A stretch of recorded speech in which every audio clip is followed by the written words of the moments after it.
Hey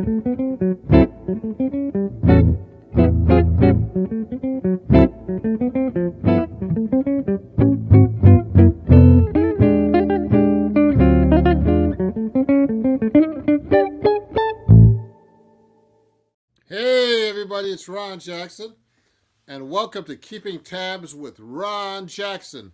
And we have a special guest today, Mr. Eric Person, great saxophonist, flautist, composer, arranger, educator. Welcome to my show, Eric. How you doing? Hey, thank you for having me, Ron. It's a pleasure. Oh, you're welcome. You're welcome.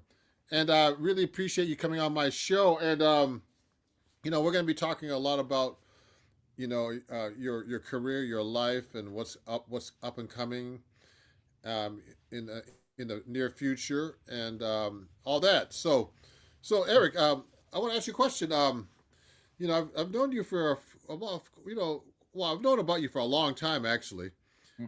but where are you from originally? I was born and raised in St. Louis, Missouri.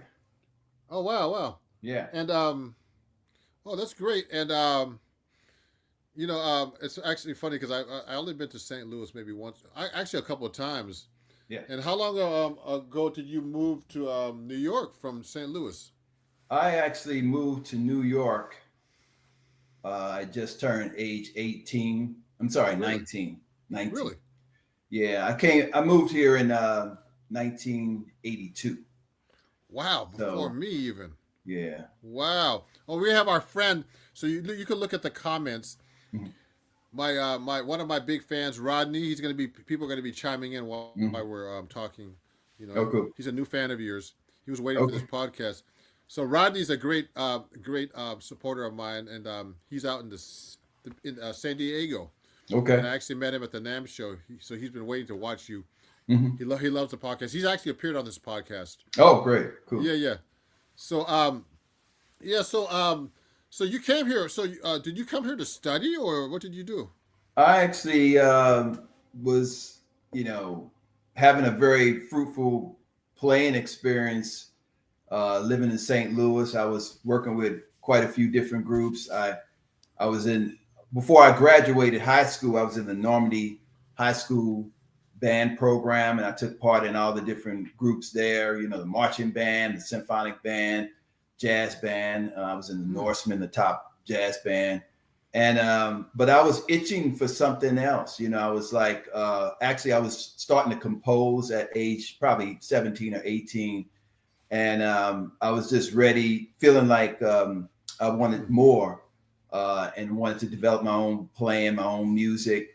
And so, actually, some of the liner notes I was reading on the backs of records inspired me to, move to New York. So there was nobody to play with in St. Louis. Any local jazz musicians that were well known over there at the time? I mean, there was different local groups that were, they were known. Trio Travian Hmm. was a well-known group in St. Louis. Peanuts Whalen. Hmm. That's I don't even actually know these guys. It's funny. Peanuts Whalen. Peanuts Whalen Hmm. is Kurt Whalen's father, if I got that correct. Oh.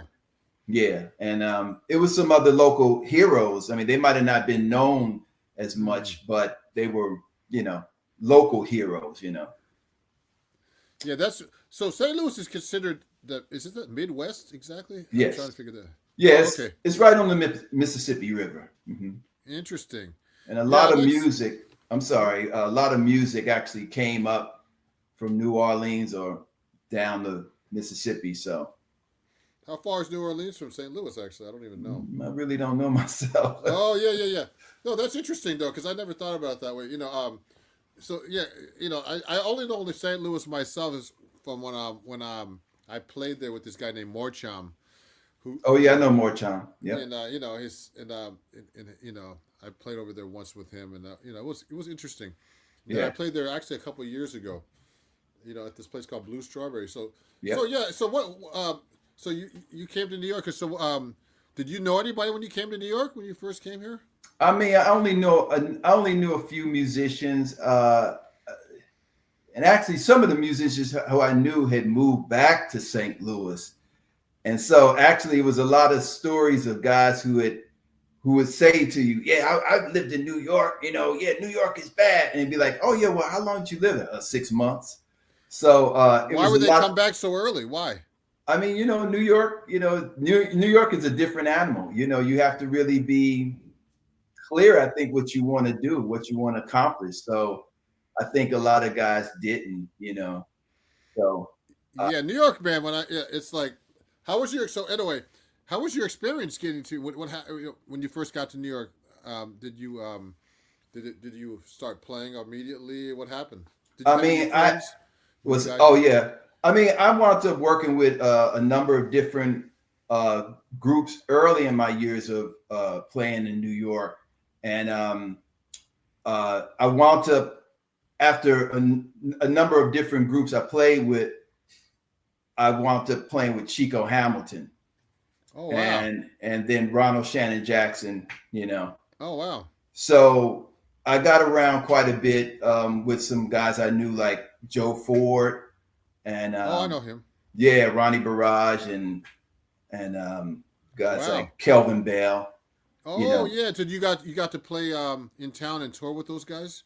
Yeah, definitely. I mean, Nice. Where did you guys go? Did you guys go to the States or Europe? What did you guys do? no, I mean, initially, I'm talking about the very first year in Hmm. New York. Those are the guys I kind of knew and ran around with and met other musicians. Oh And great. actually, Joe Ford was instrumental in me. I would say getting with Ronald Shannon Jackson because he was playing up at Small's Paradise, which was in Harlem. He Oh wow. invited me up, and I sat in with the band. And the violin player at the time, a guy named Akbar Ali, he was really he liked my playing a lot. So he said when the gig opened up with Ronald Shannon Jackson, he thought of me first, and so he gave me a call. So I would say Joe Oh Ford cool. was very instrumental in making that happen. And actually, he also I was subbing for him a lot with McCoy Tyner's big band too. So he's a great guy, Oh great friend. wow, wow! You got to play with Yeah. McCoy Times Big Man. That's must have been Oh great. yeah. Oh, that was a blessing. Yeah, that was Yeah, great. yeah. Yeah, there's a question here. Rodney wants to ask you a question. Hi, Eric. Who are your biggest musical inspirations and mentors in jazz? Okay, good Yeah, question. yeah. I mean, I actually have a lot of mentors and inspirations, as I think we all do. I mean, part of playing jazz is about studying and knowing the tradition. But I was blessed to reach out to Jackie McLean when I Hmm. first came up to New York, and he invited me up to Hart School of Music where he used to teach. And so I would say he was my first mentor in New York. He was very encouraging to me. And like I say, he brought me up to the school, I think about 2 or 3 different times to perform and talk to the students. That's And great. yeah. So I he was actually did that one time with somebody. You yeah, know. he was a great cat. And Yeah. then I actually one of my biggest mentors now is saxophone great Houston Person. So That's um, your. Is he your cousin? I don't remember. yeah, something like that. So but it's like I think it's very important for musicians and not just young musicians, but musicians at any age to have strong mentorship. You know. You know who says hi? Is Biker Chick 650, yeah, Michelle. Yeah, she yeah. says hi. Hi, I'm Michelle. I I actually like riding bikes, so I can relate. Yeah. oh, you motorcycles? No, bicycle, No, she's a road bike. motorcycle. Mm, completely okay, be completely safe. different. Oh Be yeah, safe. I know. She knows all those moves actually to be Mm-hmm. safe. But yeah, that's great news. I mean, who did you study with? I was trying to figure that out. Who did you study saxophone with in in Oh, St. Louis St. and Louis. in New York? Did you have any real teachers? Yeah. Actually, I did. My father was my first teacher. He started me off on Oh, saxophone I at didn't know he age played. 7. Yeah. And so then after that, I went to study at different music store teachers, and I studied at the St. Louis Conservatory for a little while. Um, you Wow. know, it was different people. I guess I didn't study with them formally, but I listened to them a lot, like guys like a guy named Freddie Washington in St. Louis, Jimmy Sherrod. Oh wow. You know, those guys were influential in a certain way. I mean, we talk about like transcriptions now and looking at videos now, but you know, a lot of times you pick up so much just talking to musicians and being right there by, you know, watching them do what they do, you know. And so I gained a lot from that. Oh wow, interesting. So Biker Chick's asking, how did we meet actually and when? Yeah, do you remember? I don't. You don't? Oh man, I don't remember anything. I don't remember anything from yesterday. uh, Actually, we'll have to think about that because I met you. I think we officially met you.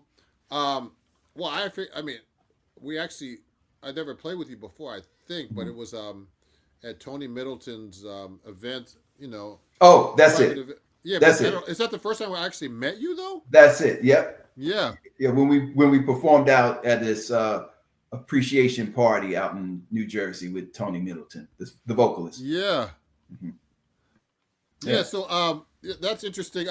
Yeah. So we started playing together, and we started hitting it off, and and I said, wow, man, it's great to finally. I've heard a lot about you, and it was great to actually finally play with you. You Yeah. know, and Yeah. before we keep going, oh yeah, so this is a great question. Someone says, that's a great question. Mhm. Our product. Oh, so some people are making these weird, funny, strange comments here. So I got to actually moderate this comment and delete that Yeah. way. So here's the one. Alcatraz is asking a question. How was New York different in the 80s versus today? That's a great question, man. Mhm. Yeah, that is a great question. And actually, I've talked about that many times to musicians, young musicians, and I don't think they really get it. But you know, New York was great at that time because it was so many great musicians who I had their records in my collection who were still around. I was able to go and hear them play. I was able to meet them. I was able to, in some cases, you know, go to their houses and talk to them about music or take a lesson. And a lot of those guys are either, unfortunately, passed away or they don't live in the city anymore. So it was just a great place where you could say, "Oh man, that's Billy Harper walking down the street. That's Woody He's Shaw still walking around. down the street. Yeah, he's still around. Woody Yeah. Shaw walking down the street. Oh, Yeah. Dexter Gordon was hanging out at Oh wow. Bradley's. You know, it was that kind of energy. It was an energy to the scene in New York. And as those guys, like I said, passed away or left, the energy in New York, I'll just say it changed. You know. Yeah. He says someone's asking this question. I don't know what this other FKH and FJB is or forever, but another person asking, what were the music clubs like today versus the 80s and 90s? That's a good question. What were the music clubs like today versus the Compared 80s? to the 80s and 90s. You know, it was a lot of variety. And actually, you know, it didn't actually have to be jazz clubs, but they had a lot of different clubs that catered to a lot of different types of music. So it could have been a club like there was a club called Danceteria. And I remember seeing this group D-Funk there with Joe Bowie, the trombone player. I heard him playing. They actually had music on 3 different floors, dancing, obviously. And there was some other clubs like CBGB's. So I just remember it would be a lot of different kinds of places where you could go and hear great music. Remember, not Bradley's was one place, but remember, what's that place called? Everybody. Oh yeah, The Bottom Line. The Bottom Line. Bottom line. Yeah. They used to have jazz concerts and other things. I saw a lot of guys. I saw John McLaughlin there. I saw, but not there, but yeah. So I mean, and then there was other performance places like Music on the Pier that was bringing in. I saw Frank Zappa play there. I saw Miles Davis. Wow, you got there earlier than me. So I got there in 1987, but I've seen these people play. Not Frank Zappa, but I saw Miles. But I had to go. Was that a free concert at the Pier? It was. Oh, see, yeah. There were a lot of free concerts, actually. Lincoln Center had a lot of free jazz concerts, like Sonny Rollins, a lot of great people. Yeah. So, before we keep going, everybody, we want to hear you play, man. You want to play a song on the saxophone? I'll play something. Yeah. So, all the fans are waiting for you. I want to see that horn, too. Okay, I hope y'all can hear it good. I know we did a little we can hear you. Test earlier. This is a a little something that was actually on my second CD. The CD's called Prophecy. If you want to move back a little bit and maybe I can see the.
Yeah, people love it. See that? Yeah. So Boom said, "Hey, look at this." He said, "Burning, burning." Thank you. This reminds me. Look, this guy. He says, "Melodious." Yeah. And let me see. And so let me see. This guy says, the sound reminds me of Spike Lee's movies. Okay. Yeah. Back in Crooklyn. Okay. Did you ever live in Brooklyn? Oh yeah. I used to own a house in Brooklyn actually. Oh, cool. Yeah. Which part of Brooklyn were you in? It was entitled. I mean, the place was called Clinton Hill. Yeah. Yeah. Close to downtown. Cool. Yeah. Oh, cool. Yeah, so that was great. What was that? This is an improv piece? Well, I just always called it improvisation in linear B. Okay, that's really hip. Really, Yeah. I'm just joking. Yeah. Biker chick says she sent me something like a post or something from it was it was part of the village. We got a shout out. We got a shout out from Clinton Hills. Oh, shout out, man! You live in Clinton Hills? Wow. Clinton Hill, yeah. Oh wow. There's So really no S on the end, as I understand it. But yeah, Clinton Hills. Yeah, Clinton Hill. Yeah, yeah, yeah. Clinton Hill. Yeah, yeah. yeah. That's a different Clinton Hill. Clinton Hills. That's the nice part of Clinton Hill. But anyway, yeah. So I put up. So everybody, please check out Eric's website, ericperson.com, Yeah, for his latest release. ERICPERSON. Yeah, .com. Yeah, it's right there. Yeah. Right there. I have it right there showing, and definitely check out your recording. So tell us, about your career as far as albums are concerned, and how many releases you have, and your latest one, Oh yeah. and what's coming up in the near future. Yeah, actually, my first CD was on Soul Note Records out of Italy, Oh wow. and it was called Arrival. It was released in 1993. Oh wow. Yeah, and I did three CDs for them, and then I started releasing my own music on my label. And so, Oh, nice. yeah. Actually, I have a CD that just came out in the summer's past. It's entitled Rhythm Edge.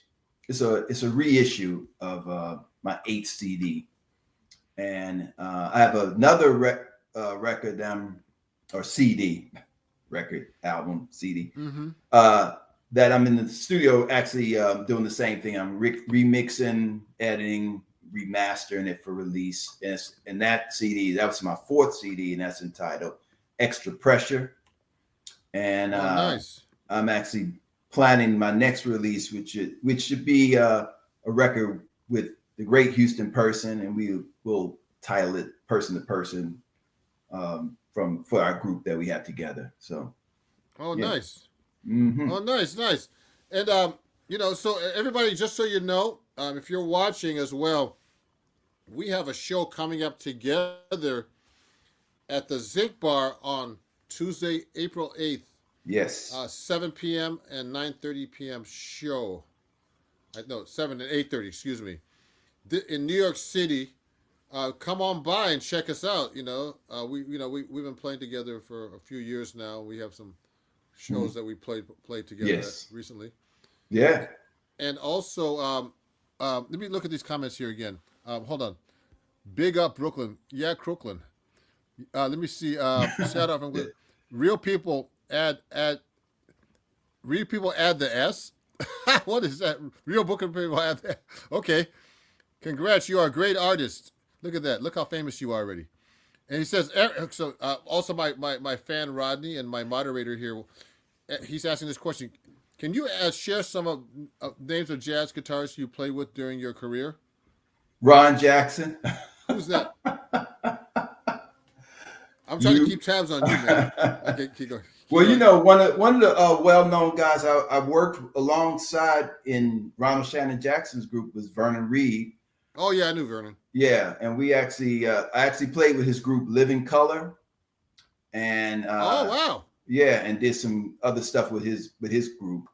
But yeah, Vernon's a great player. Yeah, I know Vernon. It's funny because I went to school with Will Calhoun. We were in Berkeley. We used to have an ensemble together. Yeah, I've worked with Will also. Yeah. Yeah, and I remember before they got signed, I remember that he said he was with Vernon. We were in Soho. He said, "Hey man, we just got signed to I was like, okay, whatever." Next thing you know, they're on TV. I also worked with John Paul Borelli. You know him? Oh yeah, I knew him. Yeah, he's still around, isn't he? Yeah, I actually saw him when I was on tour in February. He lives in Baltimore, actually. Oh wow, cool! Look at this. He said, "Look, someone said this. You got a new Italian fan now. Look at this. Okay. Pow wow.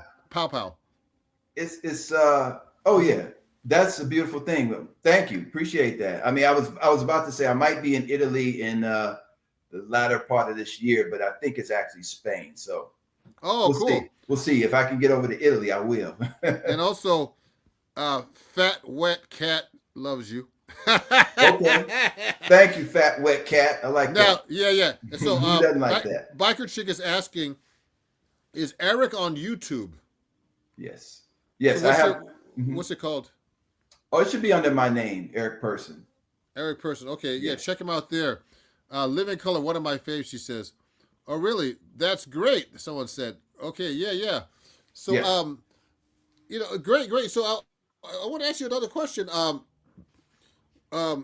so what are your plans now? You have another recording coming out. I know you just had one that just came out, Yeah. Rhythm and Edge. That's Rhythm Edge. and you're involved. Oh yeah, this Rhythm Edge, Mhm. and you have another one coming out soon. Are you working on a new project soon? Yeah, I'll have Extra Pressure out at the end of this, sometime towards the end of this year. Oh wow. Yeah, and that's a reissue, and I'm Oh really happy nice. about that record. So my goal after that one is to kind of get some new music out, but that's kind of getting people back into catching up to where I'm at now. Yeah, look at this. Someone's asking a question here. Yes. Mhm. Can I ask what musicians inspired you from childhood, and how did that influence your playing style? I think you answered that question earlier, but Yeah, since you got here, actually, I'm a composer, and so I'm always listening to a lot of music, or a lot of music has inspired me, let's just say. And I know some of them has inspired you, from Stevie Wonder and Earth, Wind and Fire, hmm Sly and the Family Stone, Michael Jackson, all that stuff is somewhere oh, I in listen to all here that stuff. popping out Yeah, every once in a while. But that music was, what I listened to a lot as a kid. It was alongside my jazz listening. So a lot of the jazz was happening. I listened to a lot of modern jazz like Eric Dolphy and John Coltrane and Jackie McLean and others. And I was always just wanting to experience a lot of different kinds of music. And actually, it wasn't until I came to New York that I got a chance to let all that flower in me, because it was everywhere. I worked with the World Saxophone Quartet, and that was another side of what I was getting to, a little more avant-garde, but interesting. yeah. Yeah. Well, so before we keep going, everybody, uh, so I want to give you a little break here and show a public service announcement for everybody. Yeah. Okay, here we go. Thanks for watching my podcast, Keeping Tabs with Ron Jackson. Please follow me everywhere at Ron Jackson Music. Also, check out my website called www.ronjacksonmusic.com, and you can get cool merch like this. Take lessons with me. You're going to find the best cool things on the internet for jazz, guitar, 6 and 7 string. So I appreciate you guys, and I hope to see you in the next show. Yeah, here we go. Yeah, that's me. That's me, man. Yeah. I look different, don't I? I look a little better now. But anyway, You yeah, grown yeah. up. So Eric, before we keep going, Yeah. there's a couple of comments here, but Yeah. Biker Chick said that you're on, that's person music on YouTube. That's what it is. Is Yeah, that what it is? I thought it was just my name. Yeah, It, yeah. So it's you can't miss it. It's just a picture of me in the little circle. Or yeah. whatever. So tell us where to follow you everywhere, Eric. What are your Oh. social media handles so people can follow you right now? Okay. On Instagram is just my name and the number 1. So Eric Person 1. And so you can go there and just, friend me or follow me. That's how they do. On Facebook, I have a fan page and I also have a personal page. So you can find either one of those and join. I post pretty much the same stuff relating to music on both of them. So, Nice. but I think the one that's called The Real Eric Person, so facebook.com/The Real Eric Person or something like that. There's You can find it. there's a lot of Eric Persons, I guess. No. It's a couple. One guy's actually an artist, a painter actually. So are you on TikTok or Twitch or? I'm not on TikTok so much. I am on Twitter, but I'm mainly a Facebook, Instagram guy right now. Oh, cool. Yeah. Yeah. So people love your playing, man. So can you play us another piece? Yeah, I could do that. Or you want to do it on flute maybe this time, or would you like to? Yeah, I can do that. Hold on one second. Let me just get my flute over here. Hold on. Yeah. So while he's doing that, everybody, I'll do a little Eric Person's fan page on Facebook. That's what it's called. If you're enjoying this, everybody, definitely, you could actually, to help support my channel, everybody, you could super chat me here as well. YouTube recommends that my fans super chat me to help me as a creator and YouTube partner make a living here on YouTube. So definitely do that if you can. And hit that super chat button, everybody. And now let's have Eric play a piece. What's this going to be called, Eric? I want to I feature don't you. know. I mean, I I know that song. I don't know how let me just I'll just improvise something, okay, cool. just I'm gonna let you take over. Here you yeah, everybody loves the flute, so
all right, Eric Person, live, the real person. yeah. Hey, so I was showing the comments. Someone said, Biker Chick says, I don't know this song. It And this wasn't a one song. sounds like the New York subway in here. And then another guy said, everybody loves the flute. Okay. And this guy says, bravo. Thank you. Thank you. Yeah. So look at this, everybody. I want to show you something. Look at this for a second. Mhm. This is like Biker Chick sent me. This is Oh, like yeah. some of the clubs back in the day, man. Yes. Lush Life, Sweet Basil. Man, there's so many places. I Star. played at both of those clubs. Wow. Me too. I played at Sweet Basil. Lush Life, I've never played at. And look at all the people a lot of these people are gone now. Cedar Walton, Yeah. CC Houston, Noel Pointer, Red Garland, Philly Joe Jones. A lot of these people are gone, man. Listen, I played at Lush Life with the John Hicks Big Band. That was actually the Oh, John Hicks Big Band was my first gig when I came to New York. wow. Yeah, I came to New York with a gig actually, and Oh, nice. we played at the Public Theater. We had 2 nights at the Public Oh, Theater. Public. Yeah, I played there last year, actually.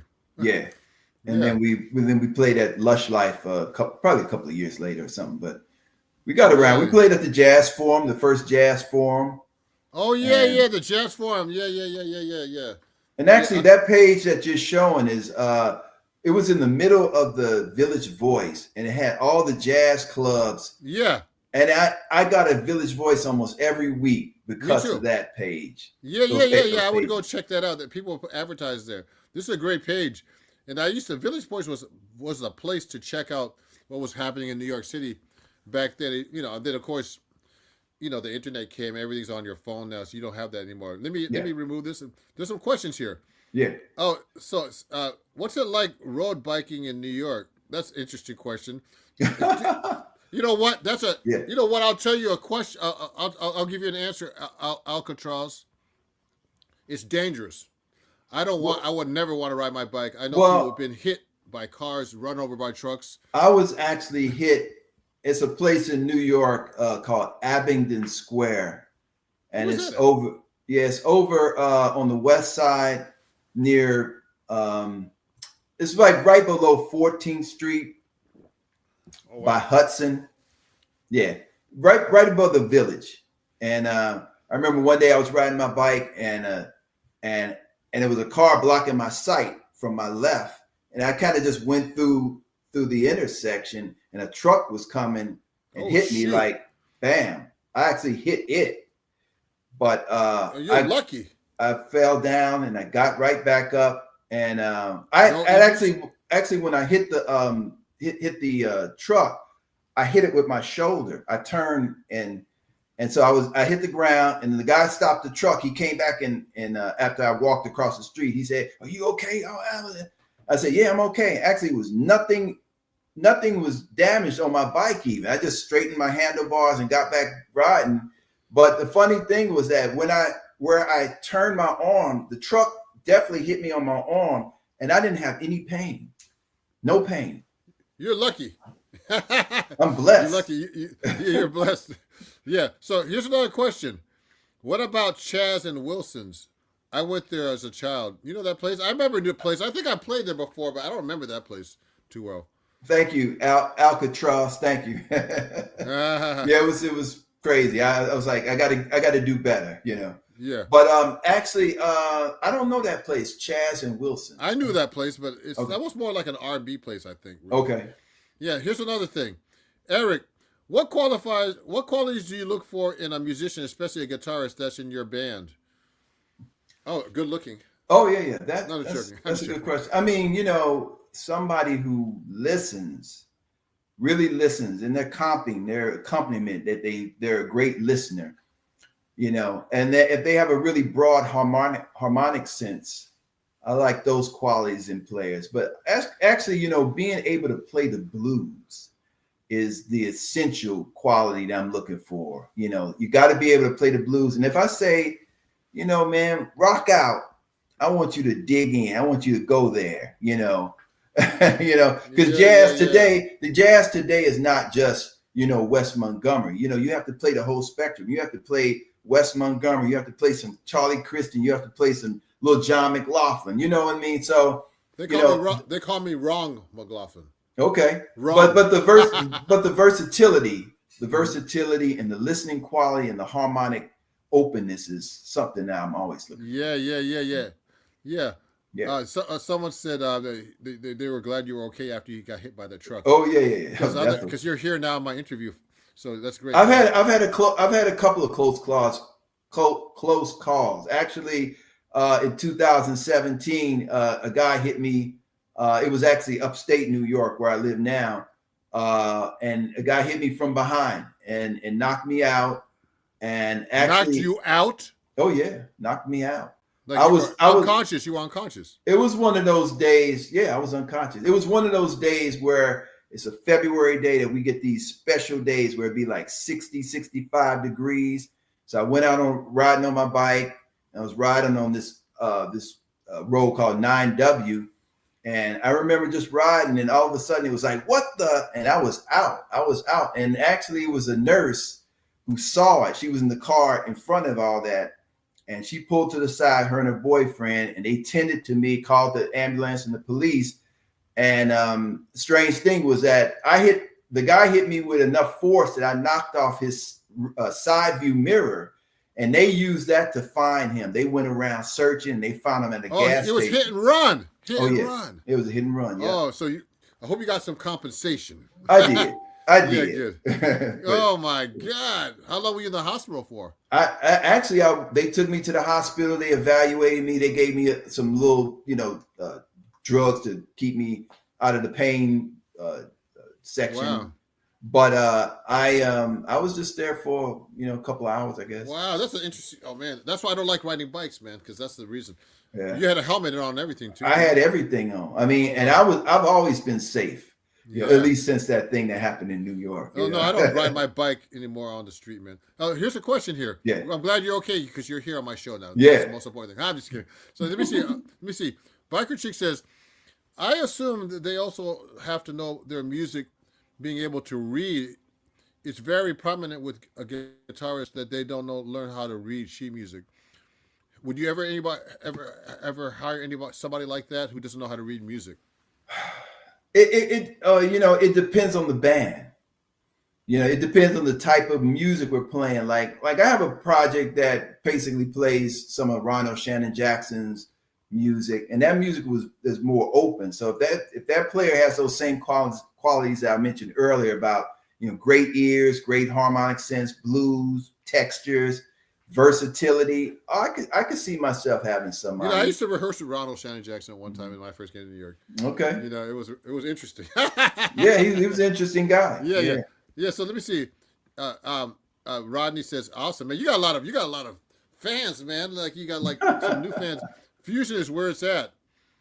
9W is nice but narrow." That's what she said. Really? It's well, I guess it is one lane each way. Yep, it is. Yeah. It's not, but it has a wide shoulder though. It has a wide shoulder, and that was on the shoulder. I was safe. The guy was hit and run, man. Oh, that's crazy. Yeah. So, do you think it's harder to get into the music industry now, or do you think it's much easier to get more exposure? Oh, well, that's an interesting question. Yeah, definitely. I mean, I think it's a little harder now. Actually, I think we're oversaturated now with a lot of musicians and not enough performance spaces, not enough opportunities. If anything, you know, it's so many musicians coming out of colleges. Exactly, there's a lot of schools for music now. Yeah, and so it's a lot more musicians who. Actually, it's more musicians now on a high level, you know, that they can really play, but it's not enough places to play at. So I think it's harder. Yeah. You know, somebody can say different, but I think it's harder. Yeah. You know, and you got to make, you know what, it's funny because when you talk about that aspect of music, I have a lot of students who are great. You know, I just have a student that I teach. I just help him pass getting into William Patterson Jazz Program and the New School. And he's a really good guitar player, this guy, you know, and he's one of my students, private students. And, you know, I'm just thinking about all the people that go to these schools, guitar players, how are they going to make a living, man? And, you know, the clubs don't play great around here. They're like, you know, it's just like, how do you do it? You know, it's like, I told, you know, you got to find your own niche. I told everybody to do that. Like, I can say the same thing but I make a good living doing what I do, and but I make sure I create my own niche like you do. You know what I mean? Yeah, exactly. I mean, I think if you have the talent and then you have the strategy, Jeffrey, and you're firm in your convictions that you want and need to play music, I think it's always room for that kind of musician, But also New York is a place that has a lot of different kinds of musicians. Like some guys just play shows, some guys just do weddings, some guys just do weddings and teach. Exactly. Some guys just teach. Some guys do, you know, are exactly. You know, it's a lot of different ways of being a musician. Oh, look at this. So this is a great question. So, I don't know why he said why, but my friend Jeffrey's here watching, one of my big fans, and he said why. I don't know what that. But have him explain. Al. Okay, here's a good question. Al, why did you say why? I have no idea. Okay. So here's what Biker Chick says. Read that. Yeah. She says, do you place any huge weight on having a degree or do you teach at all? I do teach. I teach up at Bard College, which is upstate New York here, probably like 2 hours outside of New York City. As far as the degree, it depends on what you want to do. If you want to go deep into academia, yes. You actually, it used to be you could have a bachelor's degree, then it became you had to have a master's. Now they're saying you have to have a PhD. So I would say if you're not trying to get at least a master's, I would say don't mess with it. But at the same time, she might be asking. But that's to be a teacher or somebody in academia. If you want to be a player, I don't think that the degree is going to do much for you. But if you want to make connections, a lot of guys go to school to make connections, so that's another way of thinking. But I'll add to this. School is very expensive now. So you have to say, hey, is this degree really going to work for me for what I want to do? And put everything together. Ask questions. Ask a lot of musicians who are out there teaching at universities. I know guys and girls who started teaching at universities and colleges and found that was exactly what they did not want to do. So you have to see how you fit into. Yeah, everything. because I mean, in my case, I never finished Berkeley, but Yeah. there are a lot of people who don't finish school who are successful. Yeah. Yeah. Not only in jazz. I mean, look at Wynton. He never finished Juilliard. Yeah. You know what I mean? Or Miles didn't. Miles didn't either. And Miles talked a lot about that. Yeah. Yeah, you know what I mean? But the thing is, when I listened to somebody, I had a student, I won't say who, he didn't get to certain schools recently. I told him, look, man, if I hire somebody, I don't ask you what degree. I want to hear if you can play. Exactly. I mean, if you can't play, there are people who have degrees who cannot play. Yeah, true. You know what I mean? So, I mean, I'm just being honest. So, yeah, they have a degree, and I know a lot of people who graduate from New School. I've had students from there. I've never heard of these guys after. Mm-hmm. They just, they were okay. You know what I mean? They got in, and they've gotten this program, but you don't hear about them because they can't make a living.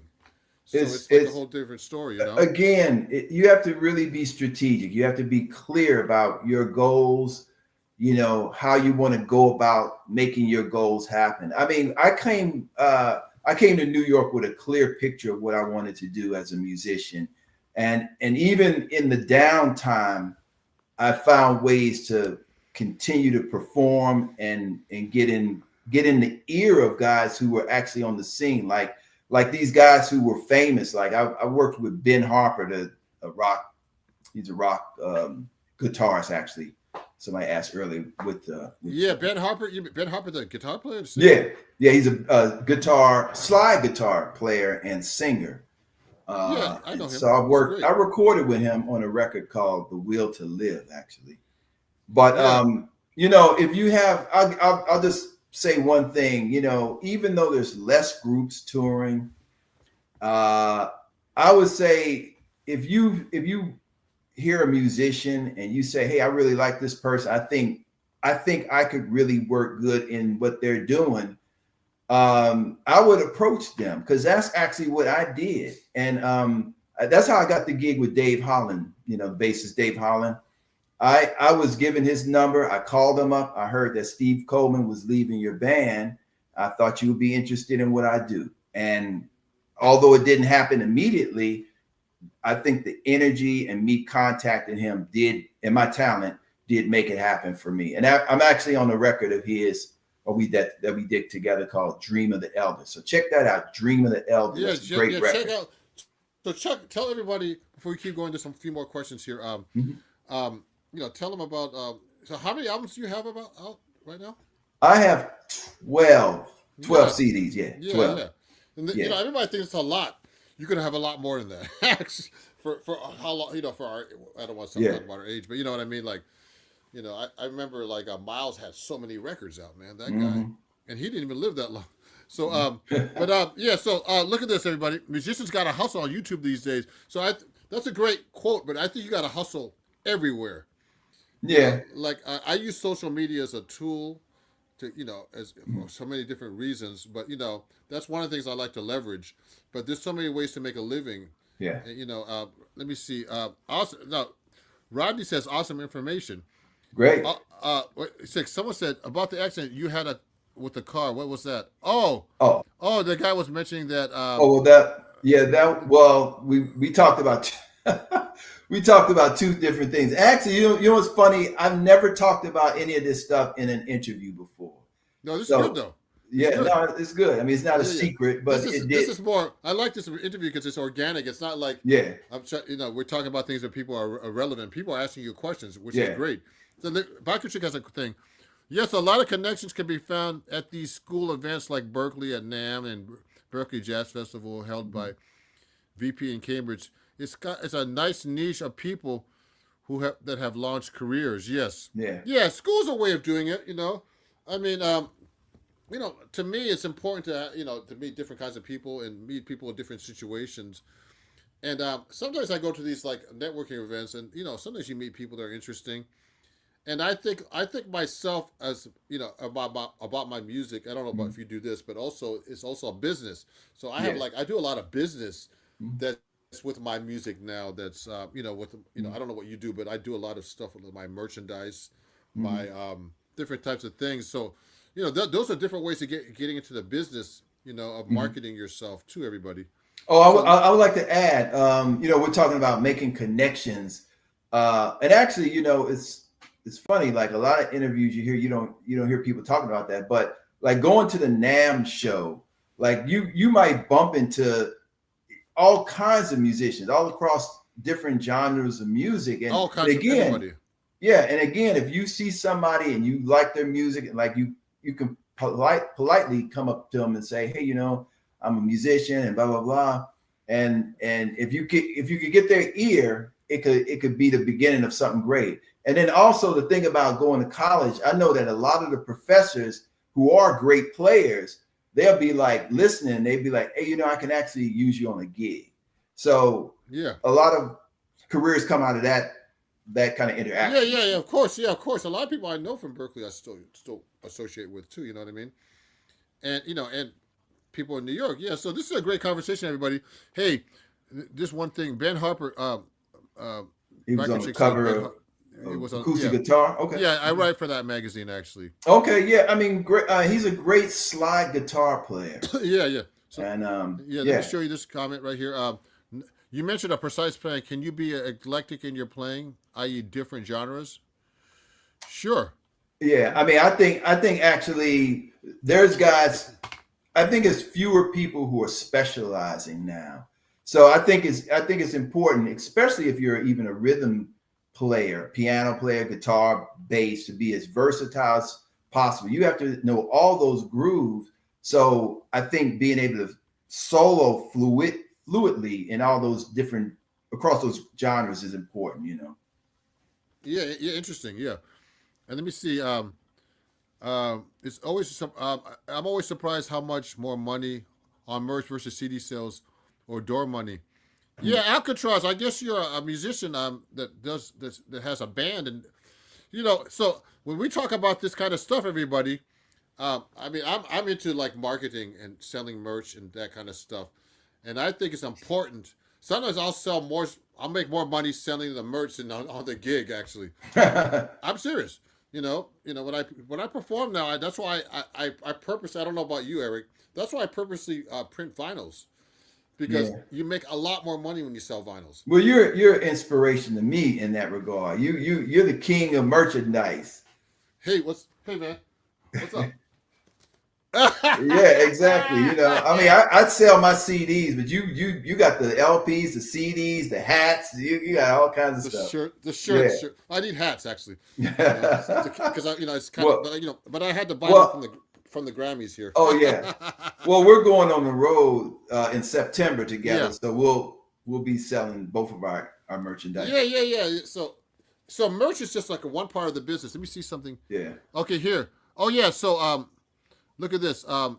So Rodney's asking if we'll be on the West Coast. We're gonna be at in the Southwest in September, Yeah. doing a few shows for about a week in the Arizona area.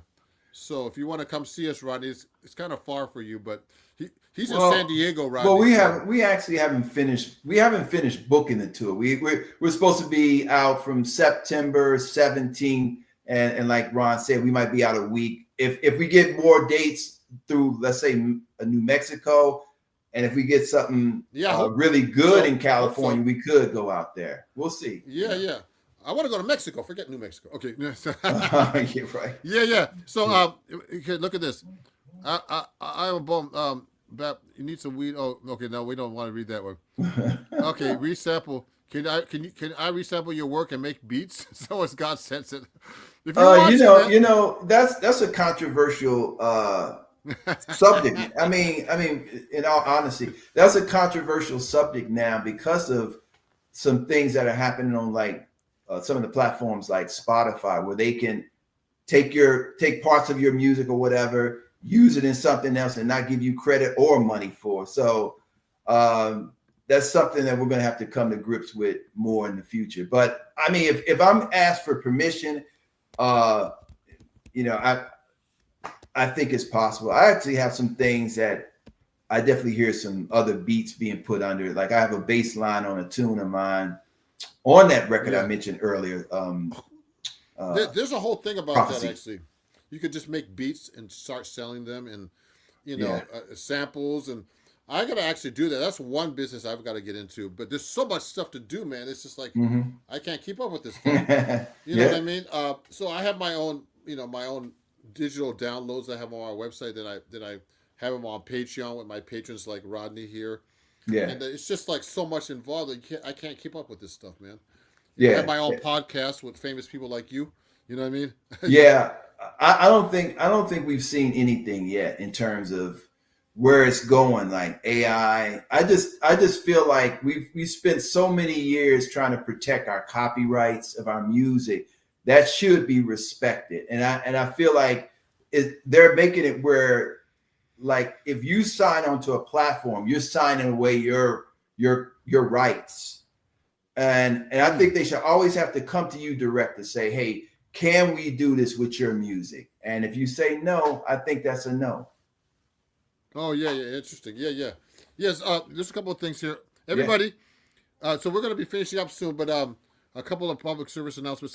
If you want to, if you're enjoying the show, everybody, you can super chat me here. And also you could, if you want to go to my website, you go hit save 20 and hit that link, and you can save 20% on my website.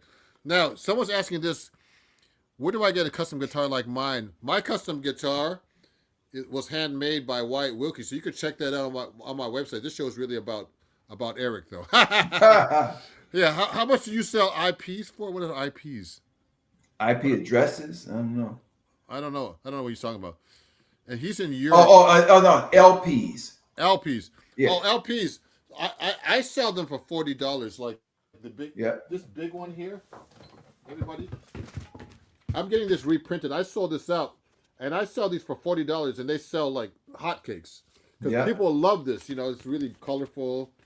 You know, and just in my smaller one here for $20. You know, and now let me see. Hey, oh wow, I recognize this dude. Someone recognizes you. Isaac. You know, Eric's famous, man. This is one of my most famous people on my show. Yeah, I've gotten around. In 40 years, I've gotten around. Over 40 years. Yeah, so fellas, at your levels, what is a good salary? Oh, wow, that's a good question. $1 million. I mean, okay. So a lot of times people are thinking like, you know, salary maybe per gig. So like if you was to do a gig at a club, and there's some things that I've believed for years that we shouldn't at this point in time be doing gigs for $50. You know, and that's so low. That's terrible. Yeah, but some guys still do gigs for $50. I can't believe it. I can't believe it, man. I hear it every once in a while. But some guys could be retired, and so they might be like, oh, I'm not taking it that serious, but they're destroying they destroy the local scene for the other musicians. So I don't believe in doing gigs for like $50, and even it's like kind of like $100 is a minimum. So yeah, but that's too low to me still. Well, it depends. It depends. If you have a gig like right around the corner, you doing a gig for $100 is okay. But I still think that's too low, because you know what? This money, this is New York, everybody, we're talking about too, because there's so many musicians that they shouldn't be paying that kind of money anymore. Because when I first went to New York, that's what they were paying. But that was like 30 years ago. I mean, you know, when I was 10 years old, when I got there. I agree. I think so. I just say no. Someone just asked me for something like that recently. A couple of days ago, I said no. It was too far. It was just like, and those there's some people who just believe they accept this though. That's the problem. Yeah. And I don't like to accept that anymore too much. Yeah, no, I'm the same way. I think you have to be very conscious about what your value is. And a lot of musicians, that's one thing that they leave on the table. They might even say, oh, I just want to play. well, we all want to play, but we need to be respected also. Exactly. Yeah. So a lot of people, musicians aren't like don't think they just want to play, and you know it's a lot of young musicians that do that actually, and Yeah, it kind of messes up the scene. yeah, You know what I mean? Because there are a lot of places. You go to the Bay Area where I play, the local gigs pay twice as much as New York. mm, You know what I mean? Just for local guys, so it's not worth yeah. it. Hey, look at this, everybody. If so, yeah. So Michelle says if you're enjoying tonight, please consider supporting Super Chat of $1 or more, or Venmo Ron at Ron Jackson Music. Thank you. Yeah, we both make the money. He's going to share it with me. Yeah. And I'm gonna help him get help with that injury from like years ago. Yeah, exactly. Now, let me see, Mr. Jackson. This is a question. What melody you're talking about? Can you flip for you? Can you make someone rap on it, split 50-50 on the beat? Sure. That could happen. Let me see. Look at this. For example, I'd rather do 2 gigs for $500 than 10 gigs for $100. This is Biker Chick. Every musician needs to be on that same plane. She's right. I think the gigs are way too, that's a whole different discussion. Yeah, But yeah, I'm trying to get to this level because if you are, there are a lot of musicians who just say no. I know guys. yeah, I don't want to talk about them, but I know guys who say when they're doing. These guys play a lot with like Winton and these kind of people. yeah. When I asked them to do it, like before the pandemic, I was doing those kind of gigs, and one of the guys that plays in that kind of scene, jazz at Lincoln Center, all those kind of gigs. I won't say who it is. He just like said, man, he just had to talk with me. He said, man, I don't do the Chitlin circuit anymore. That's what he said. And he's right, though. And I had to get out of that mindset, too. You don't want to be in the Chitlin circuit. You want to be up here. Yeah, You're not down here. yeah. So that's a whole discussion, everybody. So look at this. So How much is this gig? Oh, yeah. How much is Ron paying me to do this? Nothing. He's paying you. He's paying all the publicity that he's getting right now from all these questions, which is going to be invaluable. So everybody, thanks to Eric for coming on the show. He's a wonder. Actually, this was one of the best podcasts I had because this is a real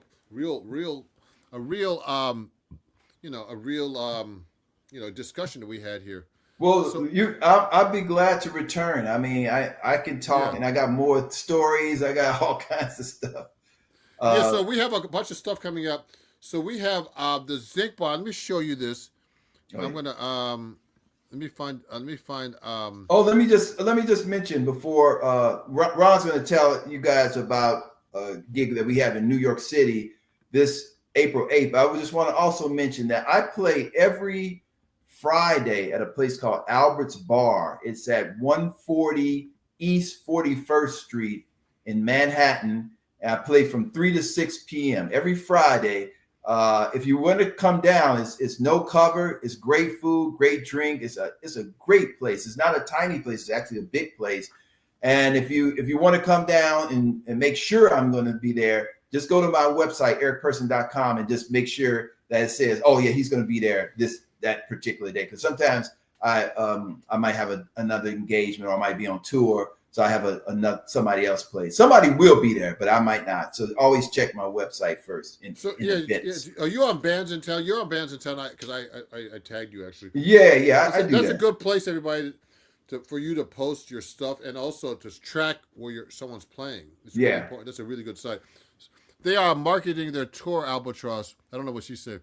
Somebody named Not Visible says, "Thank you, you both. Thank you." Thank you, Not Visible. Yeah, this is actually a show that I requested to market the tour. It's actually a show. I don't know what you're talking about, Biker Chick.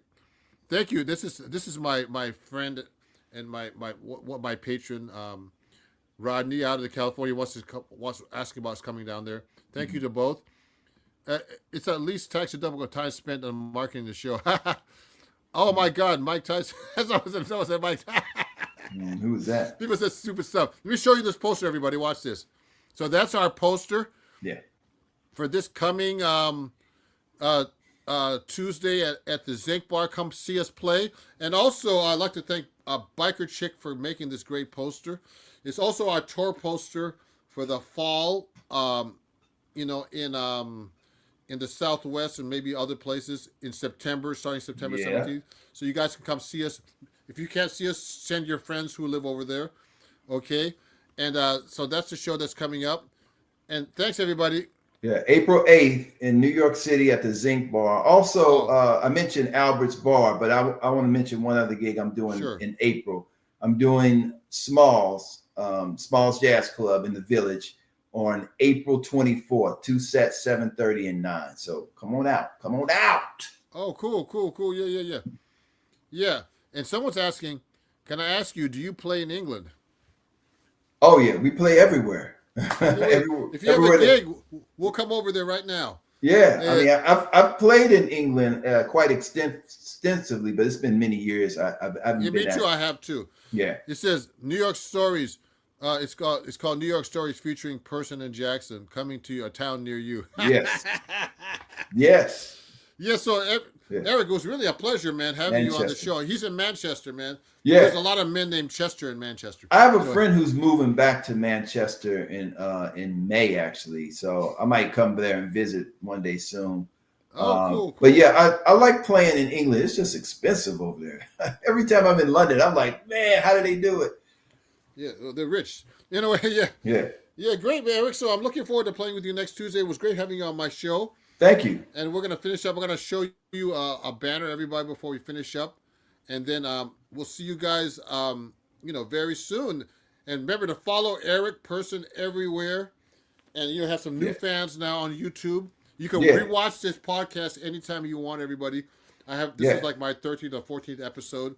And really appreciate you coming on the show, Eric. It was really a great discussion. Oh, it was a blast. Yeah, appreciate it. Yeah. I'm gonna go have a drink now. So okay, so let me put this up for you. Let me see what this. One more comment. We can go to Manchester easily, and please contact Ron on his Instagram. So contact me on my Instagram. Biker Chick says, "Hey, let me see. Can we watch you guys live on YouTube? I live in DC. You mean at the Zinc Bar? We're gonna actually try to film on Tuesday. So we're going to put up some clips. So I'll put it on my YouTube, and he can put it on his YouTube too. Okay? Okay, great. Sounds good. Talk to everybody. Yeah. So I'm going to show you this outro, everybody. Let me do this right now. Thanks, Mr. Ron. Mr. Bill here. 1 second. Let me hide this. And I'm going to play an outro for everybody, and we'll talk to you guys soon. Here's the ending. And we'll see you guys soon. Thank you. Thanks for watching my podcast, Keeping Tabs with Ron Jackson. Please join my Patreon at patreon.com/Ron Jackson Music, and you get cool perks like picks, books, vinyls, CDs, and downloadable lessons. And you can even score a lesson if you join the new Patreon referral program, where you can earn a free half-hour lesson for referring somebody who joins my Patreon for a year, and also get a discount of 10%. And most of all, you can be on my show called Keeping Tabs with Ron Jackson, my new podcast. So join my Patreon, and I'll see you guys soon. Thank you, and thanks for watching. Bye-bye, everybody. Bye-bye. Have a good day. Okay, bye-bye. Bye-bye. Thanks for watching my podcast, Keeping Tabs with Ron Jackson. Please join my Patreon at patreon.com/Ron Jackson Music, and you get cool perks like picks, books, vinyls, CDs, and downloadable lessons. And you can even score a lesson if you join the new Patreon referral program, where you can earn a free half-hour lesson for referring somebody who joins my Patreon for a year, and also get a discount of 10%.